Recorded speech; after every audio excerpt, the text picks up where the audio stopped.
Hello, my name is Molly Prince. I am 16 and a junior at Marathon High School.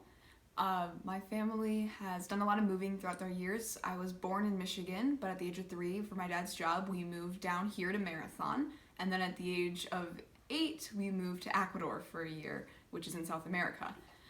After that, we moved back to Michigan for 6 years.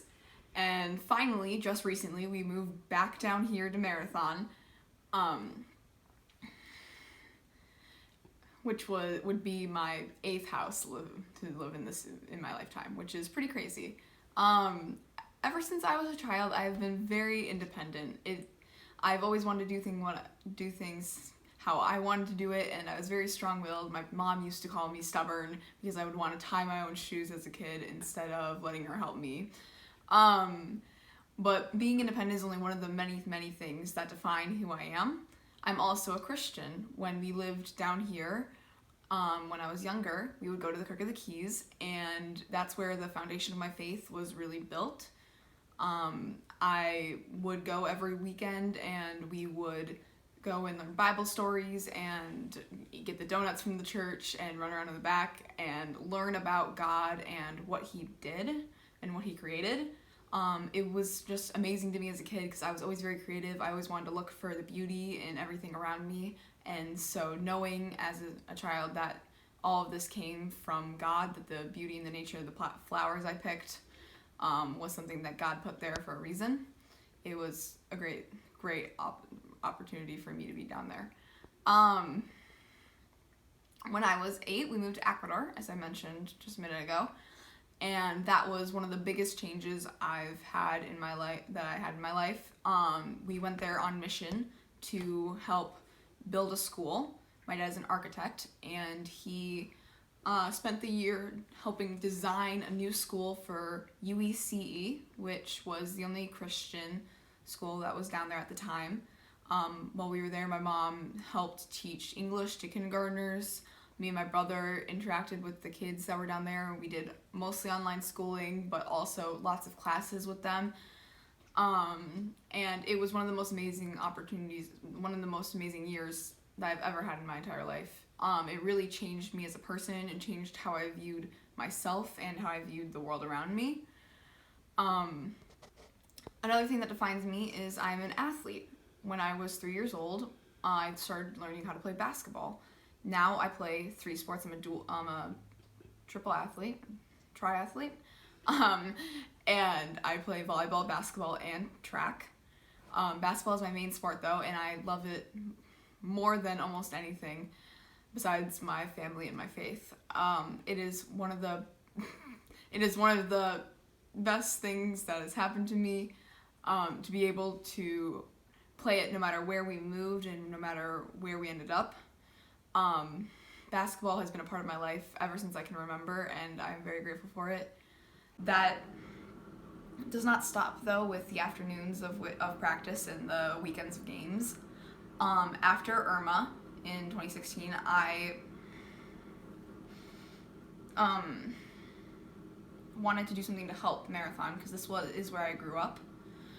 I really wanted to contribute in some way, even though I was living in Michigan at the time, and I wasn't really sure how to do that. So I took the 2 things that I knew I had, which was basketball skills and a need to help others, and I put them together and started the Bounce Back Clinic, which is a student-athlete-led basketball skills clinic that was for the grades 1 through 6, where kids could come for 2 hours and go through a skills clinic and learn some skills that they might have not had before.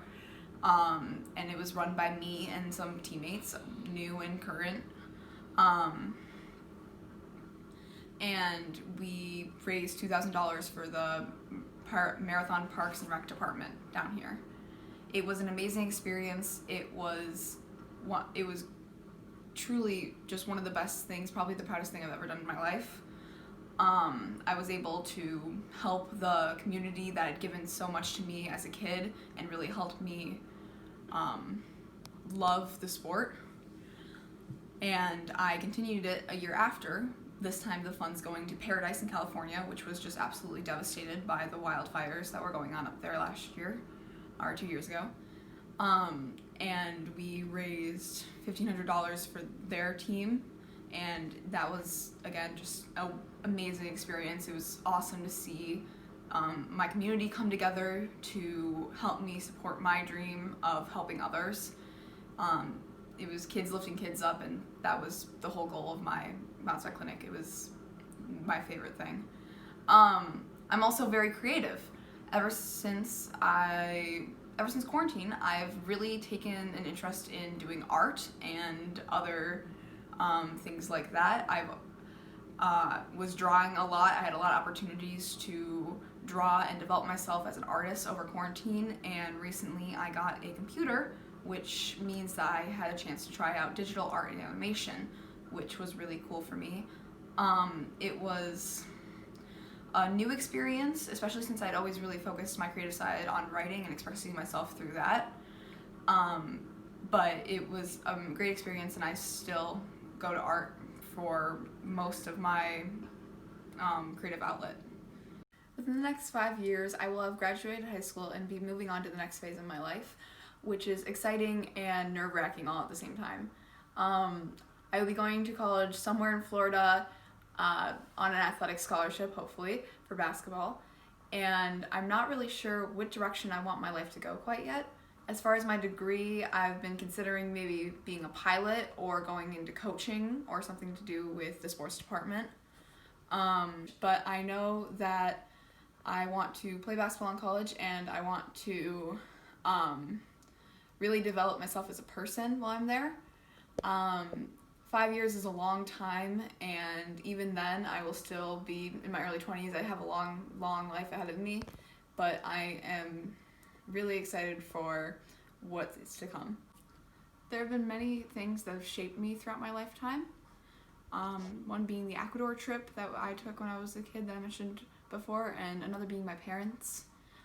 They changed the way I viewed myself, and not only just myself, but they changed the way I viewed success. Success is defined by a lot of things, but it's different for each individual person. Success changed drastically for me when I was younger, and the definition of success completely flipped on its head after my Ecuador trip, because it no longer became about getting a gold star on my test or being the tallest one in the class. It was about helping others and buying a ball so I could go bring it to a kid at the park, or learning a new word so that I can communicate better with my classmates. It was a completely different world, and it just really shaped me as a person. And those experiences I know will continue to shape me well into my future. Everything happens for a reason, and we all just have to remember that when challenges come into our life, they are there to push us towards becoming the person that we are meant to be. Many things come in and out of our life, and many people, many experiences, many opportunities, and it's important that we individually grasp what's precious to us and grasp what's important to us and hold it close so that we won't lose that, and we'll keep it with us for the rest of our lives. Thank you so much for watching. Have a great rest of your year. Have a great rest of your day. Bye.